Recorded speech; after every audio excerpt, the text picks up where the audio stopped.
Tyrese Maxey had a game 2, putting a double-double, 25 and 10. The Sixers can now even the series tomorrow in Philadelphia. As for the Celtics, Jason Tatum at 24 and 16, but their team as a whole struggled to shoot the basketball, especially in the fourth quarter. In fact, the 11 points in the fourth quarter by the Celtics are their fewest points in the fourth of a playoff game since 2013, including missing their last 14 field goals. That's the longest streak to end a playoff game since 2005. Here was Joel Embiid, the winner last night, after his stellar performance. A lot of people might have takes of, that I might be lazy or whatever, but, every single time I'm on the floor, I want to play as hard as possible. I want to do whatever it takes to win a basketball game, whether it's on offense, on defense. I just want to play basketball. I just want to enjoy these moments, just being part of a basketball team, that's trying to accomplish something. Just thankful to be in a position where I get to play. I don't know how long I have, I can do this. So I just want to enjoy as much as possible. Okay. So Embiid addressing the critics there. Do you think the criticism around Embiid is fair? Yes, I do, because you got to play. He played 39 games this year. You got to play. And he's never played, let's be honest, too. He's never played in the conference final. He never got out of the second round of the playoffs. He's a center. He's never gotten out of the second round of the playoffs. Now, he's great, and he played very well last night. I give him a break, of course, on Sunday because of the appendicitis. You can't get on him. Team was a little out of kilter, and they're dangerous. I think that's the point I want to make here. This, to me, now the Celtics, they were 11 for 39 from 3. That's typical Boston. But they have these shooting games they don't win. And, Derek White missed that big one at 97-94, which you showed the highlight. They're always culpable. I'm not saying that. But Philly's good. All right? They only played how many games, you said? 23 games together. And they were not that great, like 11 and 10, right? But that team's got talent.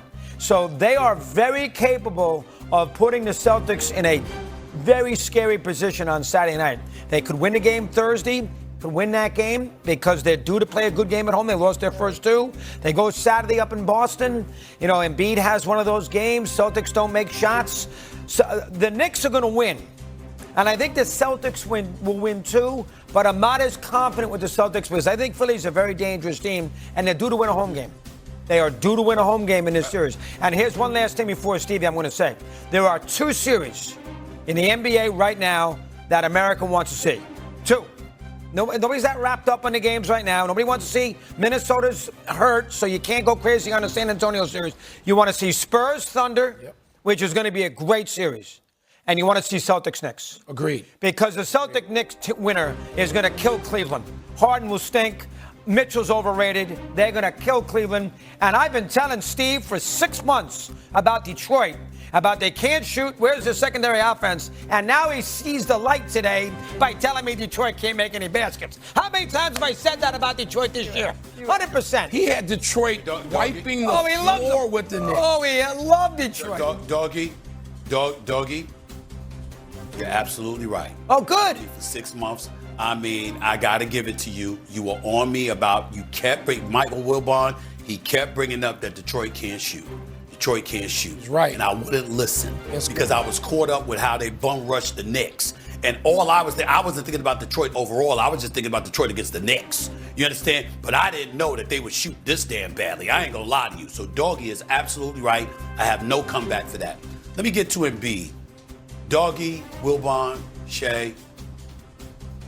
It's rare that I do this, but I'm going to ask for compassion. The word compassion when it comes to Joel Embiid. I know he's injury prone. Doggy, how many people do you know missed the first 2 years of their career due to injuries? That was Joel Embiid. He gets drafted 3rd overall. We all know coming out of Kansas, he would have been number 1.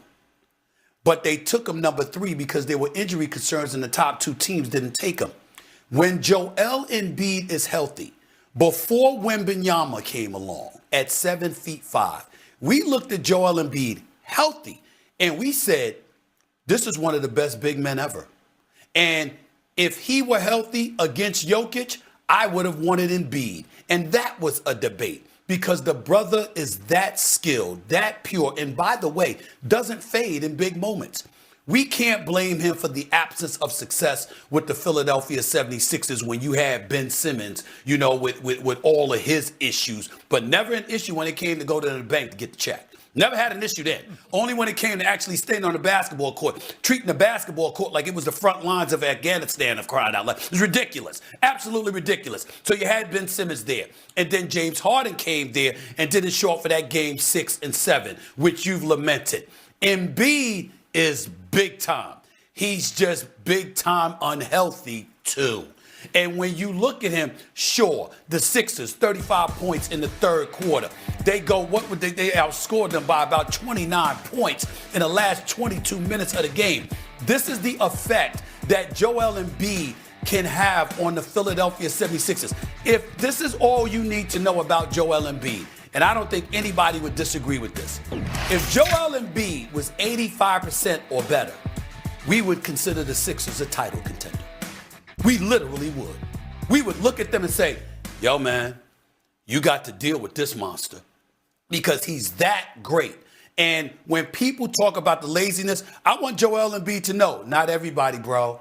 Not everybody said that about you. I certainly never said that about you. And there's plenty of people who don't. This dude has had practically every injury that the human body can incur. I mean, there isn't an injury that this man hasn't experienced. And he had it from the moment he came into the league. He missed his first 2 years of NBA action because of it. It's just unfortunate. It's nothing you could do about it, guys. It just isn't.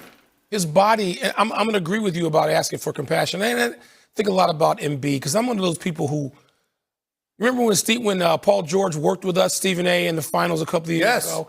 And I was egging him on to go to Philadelphia, get out of L.A., get away, go to Philadelphia. He could be that piece, that bridge between, Embiid and a younger core. That's before they got VJ, yeah. Before they got VJ. His body it's not up to the rigors of an 82-game basketball schedule. And this is not real. Look, everybody can't be Robert Parrish and Kareem and Shaq. There are Anthony Davises and Bill Walton. And at that size, a lot of people, maybe half of the great talents at that size, we don't know what's going on in their bodies. This is not like talking about some 6'4" shooting guard. Joel Embiid has had all of these things go on with him. And then on a night like last night, he still struggled to push off to get the ball over the rim with 2 feet in the paint. But moving away from that, you still see he's got this mid-range game. And you're like, wow, this is a special talent. But we don't know whether he can even finish this series at that level. That has been the history of it. He's never played 70 games. Not 1 year has he played 70 games. 65 when winning MVP. 65 one time, and he won the MVP. Right. So yes, Stephen A., I'm with you about compassion. Look, the Celtics, they throw in one clunker every series, even when they won the championship 2 years ago. They throw a clunker in. Right. They don't do it twice. And so the scare is, if you're a Celtics fan, wait a minute, this is a second time, and we haven't even gotten to game 6. I don't think there'll be another one. I think they can make enough adjustments. Look, they stubbornly want to play that way. They don't have to. They want to.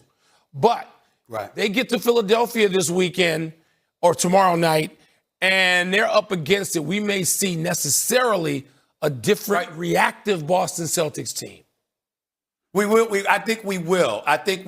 Listen, bottom line is this: if Boston hits their threes, if they hit 35% or better from 3, they're winning. And if they don't, they'll lose. But Doggy, to get back to your point, the reason that I'm insistent and I'm imploring you to throw compassion into the equation is because I know you know your history.